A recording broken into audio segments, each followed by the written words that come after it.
কেৱল ইজনে আনজনক ৰং সানি দিলেই তাক ফাল্গু উৎসৱ বা হোলী বা দৌল উৎসৱ নুবুলে। ই এক এনেকুৱা উৎসৱ ভগৱন্ত পুৰুষে গোপীবিলাকৰ শৰীৰত ৰং সানি সানি দিছিল। আৰু সেইবিলাক কি সানিছিল জানে? যমুনাৰ বালি, য'ত ভগৱানৰ পদৰজ সন্মিষ্ট হৈ আছে। সুগন্ধিযুক্ত ফুলৰ পাপৰিবিলাক শুকুৱাই পেলাই গুড়া কৰি কৰি বালিৰ লগত সানি লৈছিল। চন্দন ঘঁহি ঘঁহি তাৰ লেপনবিলাক সানি দিছিল মানুহৰ গাত। আবিৰ দিয়া হৈছিল, গুলাল দিয়া হৈছিল, কেশৰ দিয়া হৈছিল, সেন্দুৰ দিয়া হৈছিল, হৰিদ্ৰা মানে হালধিৰ গুৰি দিয়া হৈছিল। সেইবিলাকৰ সংমিশ্ৰণ কৰি সকলোৰে গাত অলপো বাকী নৰখাকে ৰং সানি দিয়া হৈছিল। বৰ্তমান ফাগুন মাহত বায়ুমণ্ডলত পচোৱা বতাহত যিমানবিলাক বীজাণু থাকে, সেই বীজাণুৱে আমাৰ শৰীৰৰ ছালত সংক্ৰমণ হ'ব পাৰে, বেমাৰ হ'ব পাৰে। সেইকাৰণে প্ৰকৃতিগত এই তত্ত্বৰ দ্বাৰা এক বিশেষ ঔষধি আবিৰ নিৰ্মাণ কৰি মানুহৰ গাত সানি দিয়া হৈছিল, যাতে তেওঁলোকৰ শৰীৰত বাহ্যিক কোনো ধৰণৰ বেমাৰে তেওঁলোকক স্পৰ্শ কৰিব নোৱাৰে।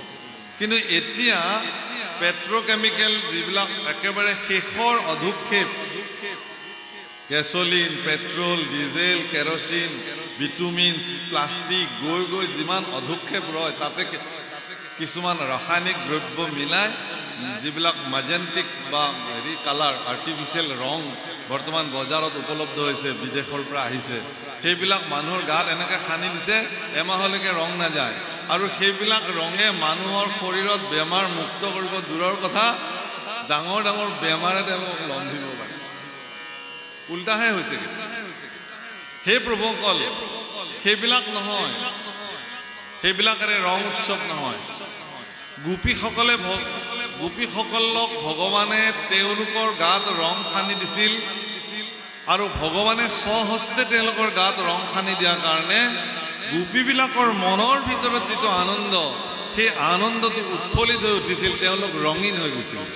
অৰ্থাৎ ই এক এনেকুৱা উৎসৱ যে এই ৰঙৰ উৎসৱে আপোনাৰ ভিতৰত থকা নিৰানন্দখিনিক নাশ কৰি আনন্দৰ ফল্গুধাৰা যদি উন্মুক্ত কৰিব পাৰিলে, সেই উৎসৱটোৰ নামহে ৰঙৰ উৎসৱ, হোলীৰ উৎসৱ। যেতিয়ালৈকে আপোনাৰ মনৰ ভিতৰত থকা ৰংখিনিক উদ্ভাসিত কৰিব নোৱাৰে, তেতিয়ালৈকে সি উৎসৱ হ'ব নোৱাৰে। ইয়াত দুটা বস্তু যুক্ত হৈ আছে। আমাৰ নামনিৰ ফালে, বিশেষকৈ আমাৰ বৰপেটাৰ ফালে, গোৱালপাৰাৰ ফালে দৌল উৎসৱৰ আগদিনা মেঘদাহ কৰা হয়। মানে এটা খেৰৰ পুঁজি বনাই তাত অগ্নি প্ৰজ্বলিত কৰা হয়। দুটা কাৰণ আছে। হোলী শব্দৰ অৰ্থটোৱে হ'ল যে সেই দিনটোতে হোলিকা দাহন হৈছিল, অৰ্থাৎ হিৰণ্যকশিপুৰ ভনী হোলিকাৰ এটা বৰ আছিল যে তেওঁ অগ্নিয়ে নাশ কৰিব নোৱাৰে। সেইকাৰণে প্ৰহ্লাদক যেতিয়া চূড়ান্ত শাস্তি ঘোষণা কৰিছিল যে অগ্নিত পুৰি পেলোৱা হওক, তেতিয়া হোলিকাই কি কৰিছিল?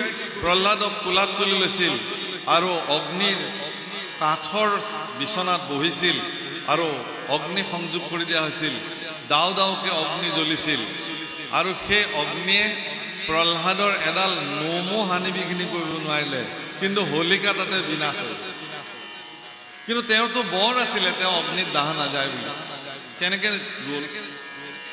প্ৰভুসকল, ভগৱানৰ পৰা প্ৰাপ্ত, দেৱতাসকলৰ পৰা প্ৰাপ্ত যদি কিবা বৰ আপোনালোকৰ জীৱনত পৰি আছে, ঈশ্বৰৰ কৃপাত যদি আপোনাৰ শৰীৰত কিবা বিশেষ শক্তি আছে, কিবা কাম কৰিব পৰা যদি সামৰ্থ্য আপোনাৰ আছে, সেই কাম কৰাৰ সামৰ্থ্যতাখিনিক আপুনি যদি সমাজৰ অকল্যাণৰ কাৰণে ব্যৱহাৰ কৰে, তেতিয়াহ'লে সেইদিনাখনেই তাৰ শক্তিটো বিনাশ হৈ যায়। গতিকে আপোনাৰ ভিতৰত ভগৱানে দিয়া কাম কৰাৰ যিখিনি শক্তি, সেইখিনিক আপুনি যিমানে কল্যাণকাৰী কামত ব্যৱহাৰ কৰিব, তাৰ শক্তি সিমানে বৃদ্ধি পায়। হোলিকাই অকল্যাণৰ কাৰণে ব্যৱহাৰ কৰিলে কাৰণে তেওঁৰ সেই শক্তিটো নাইকিয়া হৈ গ'ল, অগ্নিত তেওঁ দাহ হৈ গ'ল।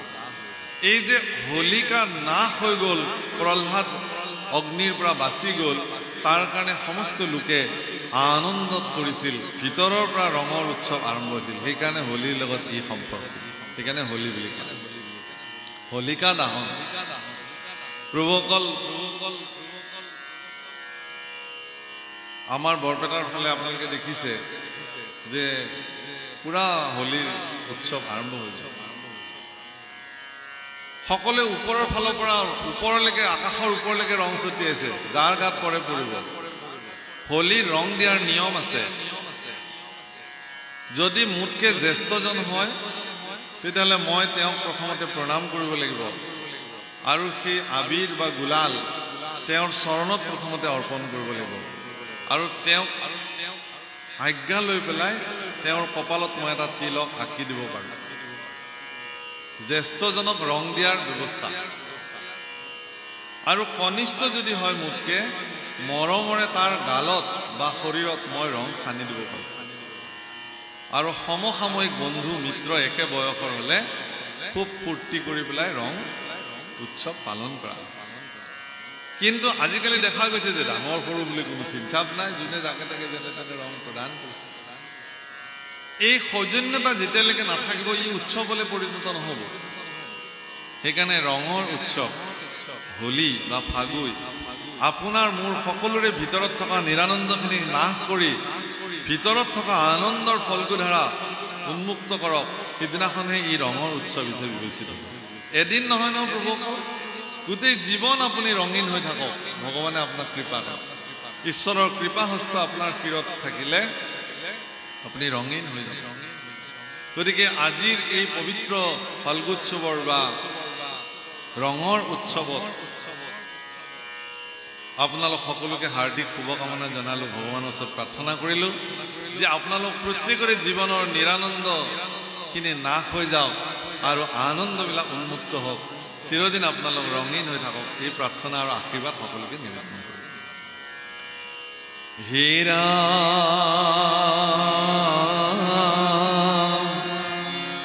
হুয়া তুষ্ট মতি কৰিব ভক্তি কহি কথা পৰস্পৰে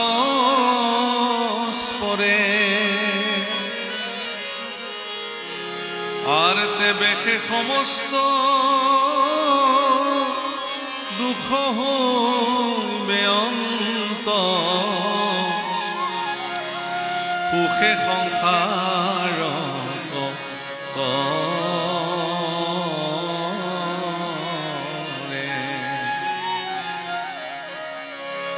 পাছে এক চিতি করন্তে ভক্তি ফুলকে মায়ার বন্ধ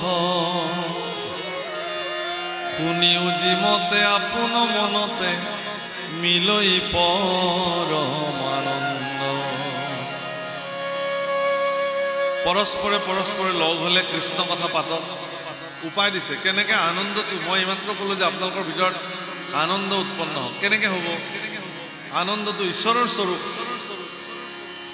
আনন্দ ঈশ্বৰৰ স্বৰূপ সেইকাৰণে ঈশ্বৰক ঘনানন্দ অচ্যুতানন্দ সদানন্দ নিত্যানন্দ সৰ্বানন্দ আনন্দযুক্ত নামেৰে তেওঁক জনা যায় গতিকে আপোনাৰ ভিতৰত থকা নিত্যানন্দ সৰ্বানন্দ আনন্দ কেনেকৈ জাগ্ৰত হ'ব যে দুজন ব্যক্তি যেতিয়া লগ লাগিব পৰস্পৰে ভগৱানৰ গুণ গাব ঈশ্বৰৰ কথা পাতিব পৰস্পৰে পৰস্পৰক ঈশ্বৰৰ মূৰ্তি বুলি সেৱা কৰিব সৎ ভাৱনাৰে জীৱন জীয়াব তেতিয়াহ'লে তেওঁৰ ভিতৰত আনন্দ উৎপন্ন হ'ব নিৰানন্দ বিনাশ কৰিব আমাৰ ইফালে সংকীৰ্তন কৰে খুব ধুনীয়াকৈ আনন্দ কৰৰে মানে আমি গোৱালপৰীয়া মানুহটো আমাৰ ইফালে সংকীৰ্তন নিৰানন্দ যাবে সেৰে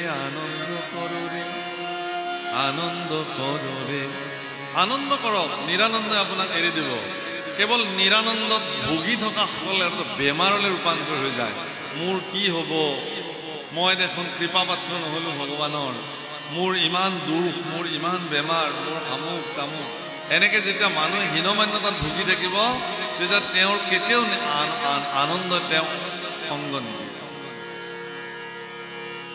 গোবিন্দ বুলিয়ে দুবাহু তুলিয়ে নাচিয়ে বাগিয়ে হৰে পাগল।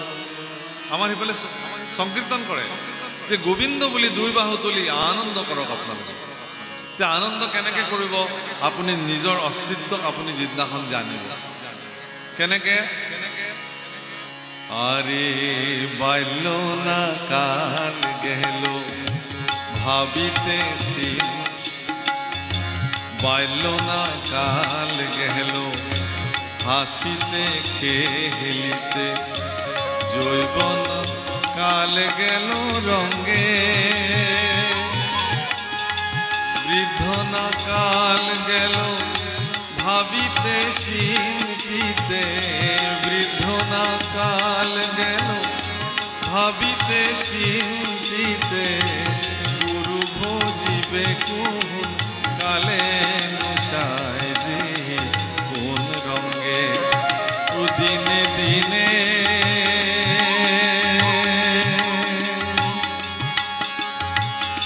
বসিয়া পহরিবে রঙ্গিলা দালানের মাটি গোসায় যে কোন রঙে।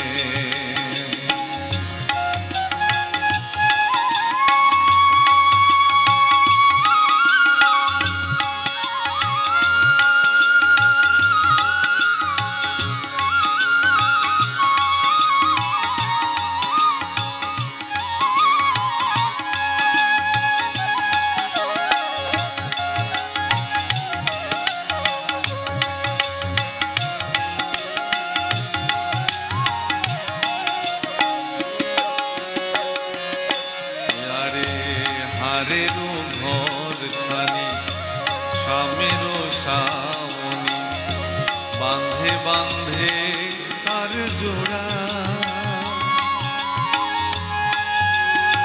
হারেরও ঘর সামরার সাউনি, বাঁধে বাঁধে জোড়া।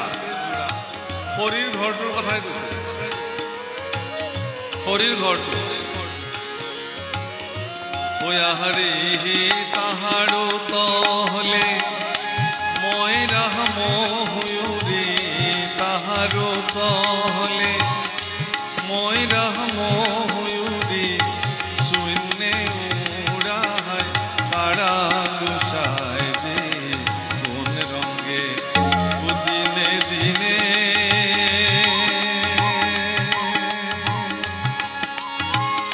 বসিয়া পহরিবে রঙ্গিলা দালানের মাটি গোসায় যে কোন রঙে। বান্ধিছেন ঘর ভিটা মিথ্যা দ্বন্দ্ব বাদে গোসায় যে কোন রঙে ও দিনে দিনে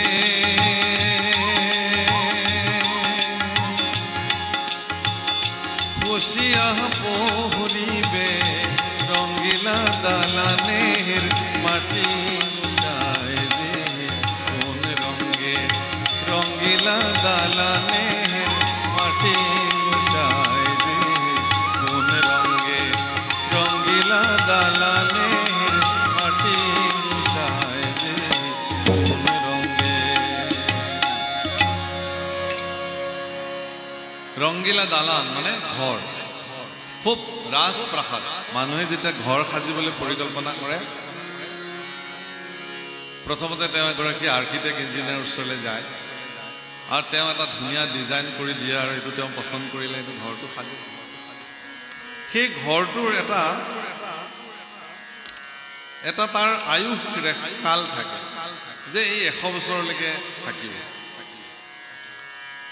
কিন্তু 100 বছৰ হোৱাৰ দিনা ঘৰটো ব্লাষ্ট হৈ নাযায়। কিন্তু যিদিনাখনৰ পৰাই চিমেণ্ট বালি ৰদ এইবোৰ লগ লাগি গ'ল আৰু শুকুৱাই টাইট মাৰিলে, তাৰ পিছ মুহূৰ্তৰ পৰাই তাৰ স্খলন আৰম্ভ হৈ গ'ল। এক মুহূৰ্ত তিল তিল তিল, এদিন গ'ল, দুদিন গ'ল, এমাহ গ'ল, এবছৰ গ'ল, ঘৰটো কিমান পুৰণি হৈছে, 30 বছৰ গ'ল। তেতিয়াহ'লে লাহে লাহে ডেমেজ হৈ আহিছে। 50 বছৰ গ'ল, ডেমেজ হৈ আহিছে। শিশুটো জন্ম হোৱাৰ লগে লগে মানুহে সোধে কেতিয়া জন্ম হ'ল? বোলে 11টাত হৈছে। এতিয়া কেইটা বাজিলে? বোলে 1টা বাজিলে।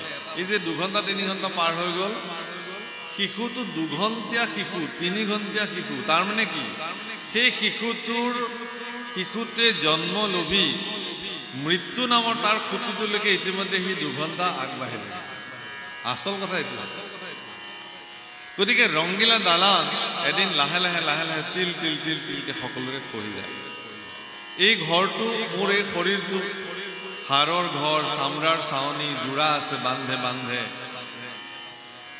ইয়াৰ ভিতৰত ময়ৰা শব্দৰ অৰ্থ কি ময়ূৰ আৰু মানে মতা ময়ূৰ দুযোৰ এহাল মতা ময়ূৰীৰ কথা কৈছে মানে মোৰ ভিতৰত থকা জীৱ আৰু প্ৰকৃতি শৰীৰটো প্ৰকৃতি আৰু জীৱটো বা আত্মাটো পুৰুষ এই পুৰুষ ৰূপী আত্মা এই প্ৰকৃতি ৰূপী শৰীৰটোক চেতন কৰি ৰাখিছে যেতিয়ালৈকে ৰাখিব তেতিয়ালৈকে ঠিকে থাকে সেইকাৰণে ইয়াৰ আগতে কোৱা হৈছিল যে প্ৰকৃতি পুৰুষ দুইৰো নিয়ন্তা মানুহ এজন আৰু ওপৰত পৰমাত্মা বহি আছে তেওঁৰ নিৰ্দেশতে এই প্ৰকৃতি ৰূপী শৰীৰটোত আত্মা প্ৰৱেশ কৰিছিল আৰু তেওঁৰ নিৰ্দেশতে এদিন এই শৰীৰটোক পৰিত্যাগ কৰি তেওঁ গুচি যাব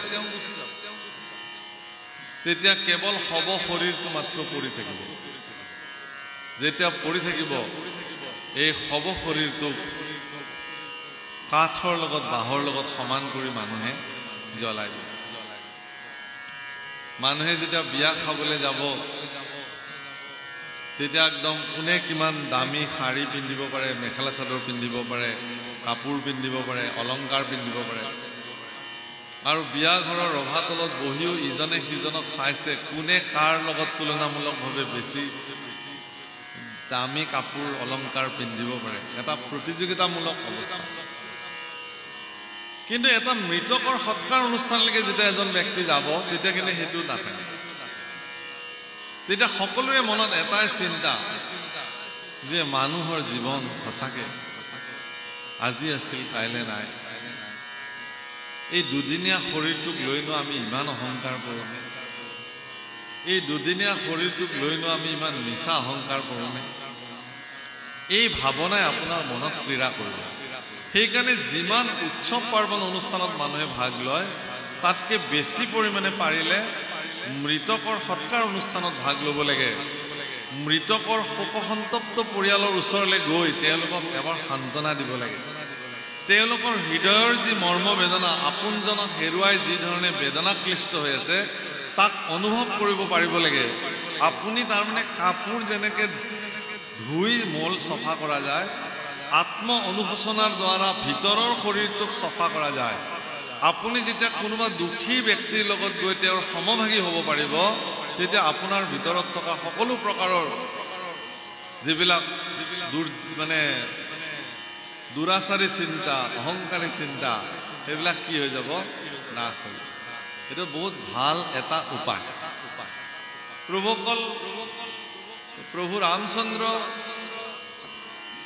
আৰু ৰাৱণ আপোনালোকে যদি তুলনামূলকভাৱে দেখে যে ৰাৱণ বহু পৰিমাণে উন্নত আছিল ৰামতকৈ বয়সৰ ফালৰ পৰা ডাঙৰ জ্যেষ্ঠ জাতিগত জন্মস্বত্বভাৱে ৰাম ক্ষত্ৰিয় জন্ম হৈছিল ৰাৱণ ব্ৰাহ্মণ কুলত জন্ম হৈছিল নৈষ্ঠিক ব্যৱস্থাৰ দ্বাৰা তেওঁ জীৱন নিৰ্বাহ কৰিছিল পৰাক্ৰমী বলশালী ধনী কুবেৰক তেওঁ বান্ধি থৈ দিছে নিজৰ লগত বাহুবলী পৰাক্ৰমী